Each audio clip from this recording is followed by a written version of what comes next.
네, 금요일에 잠금 해제 시간입니다. 앞서서 시장 전략 체크해 보셨다면 이제 앞으로 탄탄하게 수익률 쌓아줄 종목들도 챙겨 가셔야 되겠죠. 자, 오늘 이분과 함께합니다. KB증권 프라임클럽의 유영화 과장님 나와 계십니다. 과장님 어서 오세요. 안녕하십니까? 네, 과장님과 지난번에 만나봤던 종목들 먼저 좀 체크하고 가겠습니다. 3월 21일에 농심 말씀해 주셨거든요. 최고가 기준 상승률 현재 6.5% 만들어주고 있는데 최근에 또 라면 관련한 종목들이 좀 날개를 달았고 삼양식품, 황제주에 당당히 좀 등극을 한 오늘이잖아요. 네. 농심이 이 수혜를 함께 좀 누리면서 갈 수 있을까요? 그러니까 삼양식품보다 농심이 조금 계속해서 부진하긴 한데 저는 우리 K라면의 성장은 이제 초입이다라고 생각하기 때문에 여전히 저는 홀딩할 말씀을 드리고 싶고, 삼양식품이 워낙 OPM이 잘 나왔잖아요. 아마 이제 수출에 대한 모멘텀, 그리고 이제 라면이 아무래도 식품이에요. 그럼 결국 스프레드 마진, 원가와 이제 판가의 차이, 그걸로 이제 마진이 생기는데, 원가인 소맥 쪽이 좀 안정화를 그래도 좀 찾아가는 모습들을 보여주고 있기 때문에 스프레드 마진 계속 좋아지면서, 거기다가 이제 약간 뭐라고 해야 될까요? 시간차 공격이라고 해야 될까요? 최근에 이제 그 음식료 관련된 종목들이 판가를 다 올렸어요. 예. 네, 그래서 한번 올라간 라면 가격은 내려오지 않기 때문에 스프레드 마진이 더 벌어질수록 이익은 더 좋아질 거라서 저는 뭐 올해 라면주들 굉장히 좀 좋은 성적을 낼 수 있지 않을까라고 보고 있습니다.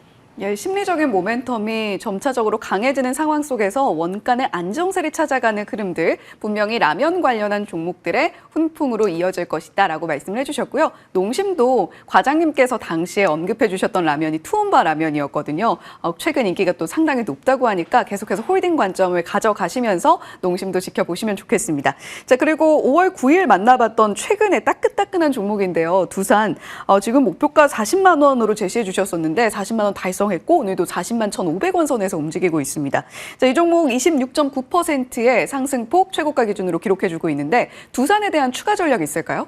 추가 전략은 일단은 지금 저는 작년 그리고 재작년에 반도체 특히나 HBM의 어떤 대장주라고 하면 하이닉스라고 생각을 하는데, 한미반도체나 하이닉스인데 저는 대장주가 좀 바뀌지 않았나라는 생각이 들고요. 최근에 시세만 보더라도 반도체 중에서 신고가를 이렇게 뚫고 올라가는 종목이 많지 않은데 두산은 일단은 기존에 엔비디아 향으로 굉장히 잘 나가고 있었고, 거기다가 제가 말씀드렸던 하반기에 브로드컴 향으로의 지금 테스트가 진행 중이기 때문에 GPU와 에이지 반도체 두 가지의 성장 모멘텀을 다 가지고 있었던 상황에서 최근에 신고가를 뚫었던 이유는 하나가 있죠.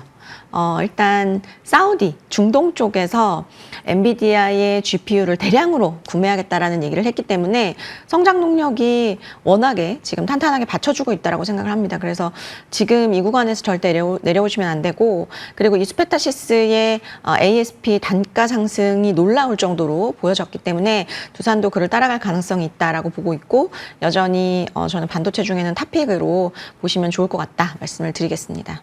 네, 최근 반도체 종목들, 특히 트럼프 대통령의 중동 성과에 이 훈풍을 안고 다시 한번 기지개를 좀 켜고 있는 상황인데, 탑픽 종목의 체인지가 좀 이뤄지고 있지 않나, 이런 관점 제시해 주셨습니다. 두산 목표가 달성했으나 계속해서 탑픽 관점으로 말씀해 주신 만큼 홀딩 유효하겠네요. 자, 이제 저희 잠금 해제 종목들 또 하나하나 발굴을 이어나가 보겠습니다. 헤드라인 먼저 살펴보죠. 자, 이제 막이 올랐죠, 대선. 지주 금융사들 주가가 심상치가 않습니다. 저 PBR주가 뜬다라는 제목의 헤드라인인데요. 대선 레이스가 본격화되는 구간에서 작년에 밸류업 관련 종목들의 날개 흐름도 있습니다만, 본격적으로 수혜받을 수 있는 종목 어떤 게 있을까요? 일단 저 PBR 종목이 이미 시장이 이제 돈이 워낙 빠르다 보니까 은행, 증권 관련된 종목들이 엄청나게 최근에 이제 V자 반등을 하고 있습니다. 예. 무슨 테마주처럼 지금 급등을 하고 있는데, 저 PBR에 주목을 하는 거죠. 일단, 우리나라 증시 자체가 저 PBR 종목이 52%예요. 1배 미만 종목이. 그렇기 때문에 어느 나라에 비해서도 많습니다. 그래서, 신정부가 들어서고 나서 이 부분을, 초당적인 부분으로, 개선을 할 것이다라는 기대감이 굉장히 좀 높게 반영이 되는 부분이라고 생각하고요. 일단은 지금 1위 지지율 1위를 달리고 있는 이재명 더불어민주당 후보 같은 경우는 최근 증권사 간담회를 또 했고 거기에서 0.1배, 0.2배 수준인 저PBR 종목들은 뭐 청산 뭐 이런 얘기도 또 하기도 하셨기 때문에 예. 이런 부분들 그다음에 거기다가 김문수 국민의힘 후보까지도 뭐 5천만 원까지 배당소득세 폐지하고 20%로 분리과세 한다 뭐 이런 얘기들도 하셨거든요. 그래서 계속해서 이런 공약들은 나올 거고 그리고 앞서도 말씀드렸듯이 결국 이 밸류업 정책은 저는 어떤 일시적인 게 아니라 패러다임이라고 생각해요. 그래서 지금 이 정부에서는 강제적까지는 아니었지만 앞으로 점차 저는 좀 강제성을 띨 가능성이 있다. 그래서 이쪽 좀 잘 보셔야 된다라는 말씀을 드리고 싶습니다. 예, 증권주들 최근 V자 반등을 그리면서 심상치 않은 흐름을 그리고 있는데 그 가운데에서도 우리가 발굴해 볼 종목은 어떤 종목일지 바로 만나보겠습니다. 자, 오늘 잠금 해제 첫 번째 주인공은요, 키움증권입니다. 두 가지 키워드 바로 열어보죠. 첫 번째는 숫자고요. 두 번째는 1등입니다. 자, 숫자, 지금 뭐 증권사들에 대한 기대감이 숫자로 반영되고 있다는 것은 알겠으나 역시 숫자에도 내러티브가 같이 버무려져야 주가 상승이 일어날 수 있는 거잖아요. 당연합니다. 예. 내러티브가 일단은 주가를 먼저 올리고 그 다음에 숫자가 받쳐주는 종목들이 굉장한 퍼포먼스를 보이거든요.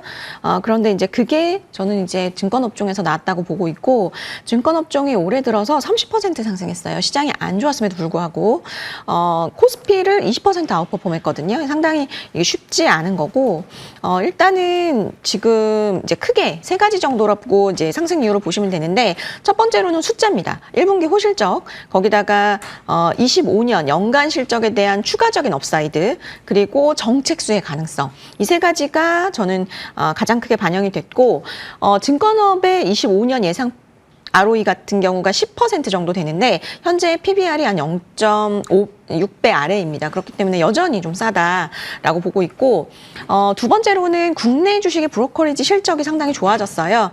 거래대금 자체가 20조 원 정도 5월에 많이 올라왔기 때문에 전분기 대비해서 13% 정도 증가를 했고 뭐 어쨌든 지정학적 리스크라든지 정치적 불확실성이 해소되는 과정에서 저는 여전히 외국인들의 수급이 좀 우호적일 가능성이 있고 공매도가 재개됐기 때문에 추가적인 업사이드는 좀 있을 수 있다라고 보고 있기 때문에 계속해서 좀 주목을 해보실 필요가 있다 보고 있습니다.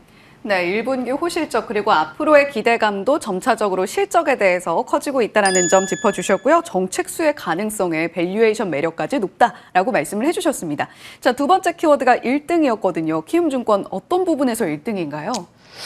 네, 조금 저는 KB증권이라서 네, 좀, 키움증권. 좀 그렇긴 한데 네, 키움증권이 숫자적으로는 지금 뭐 1등을 하고 있습니다. 일단은 뭐 우선 발행업 그다음에 이제 하반기에 IMA 같은 것들 신사업 통해서 외형 확대가 이제 또 증권회사들이 기대가 되는 부분이 있는데 사업이 이제 본궤도에 올랐다라고 한다면 지금 뭐 2사 정도가 지금 수혜가 지금 삼성증권이 한 1,300억, 키움이 한 930억 원 정도 증가가 예상이 됩니다. 연수익으로. 그렇게 되면 아마 저는 좀 숫자가 더 붙을 가능성이 있고 그다음에 뭐 기업금융 강화 같은 경우도 계속해서 아마 대선 이후에도 성장 동력, 정책 동력이 좀 지속이 될 가능성이 있다라고 보고 있고요. 중요한 게 키움증권 어떤 게 1등이냐라고 물어보셨는데 국내 주식 그리고 해외 주식 사실 MS 모두 1등입니다. 예, 뭐 견조하게 지금 1등 유지하고 있고 대체 거래소가 등장을 했죠. 그래서 4시가 되면 장이 시작되었습니다라는 알림이 나오면서 다시 시작이 되잖아요. 증권회사가 낮에만 돈을 벌었는데 저녁에도 돈을 벌고 있습니다. 해외 주식도 마찬가지고요. 특히나 NXT 같은 경우는 점유율이 33%입니다. 키움 같은 경우 2위와의 격차가 상당히 있고요. 아직 물론 시장이 초기겠지만 기존의 매매 플랫폼을 많이 사용을 하시기 때문에 이거는 조금 유지가 되지 않을까라고 생각을 해서 저는 현 지위는 당분간은 유지가 될 가능성이 높다. 1등 증권사를 가장 좀 좋게 본다 말씀을 드리겠습니다. 예, KB증권의 유영화 과장님께서 약간 이를 악물고 1등에 대해서 설명을 좀 해주신 것 같은데요. 자, 그러면 저희 키움증권 가격 전략 어떻게 가져갈까요? 네, 매수 가능 구간은 14만 5천 원 이하에서 말씀드리고요. 목표가는 17만 원, 손절가는 12만 5천 원 말씀드리겠습니다. 예, 14만 5천 원 아래쪽에서 매수했으면 좋겠다라고 말씀해 주신 만큼 살짝 가격이 눌렸을 때 매수해 보시면 좋겠고요. 목표가 17만 원, 리스크 주의 구간으로 12만 5천 원 기억해 주시기 바랍니다. 자, 두 번째 잠금 해제 종목 발굴을 위한 헤드라인 또 이어서 바로 만나볼게요. 네, 이번 헤드라인은요.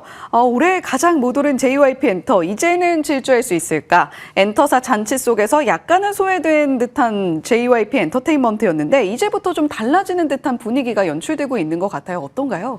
네, 일단 제가 사과드릴 것은 JYP를 제가 4분기 실적 나오기 전에 굉장히 긍정적으로 말씀을 드렸는데 되게 가장 엔터사 중에서 실적이 범위를 벗어나지 않는 예.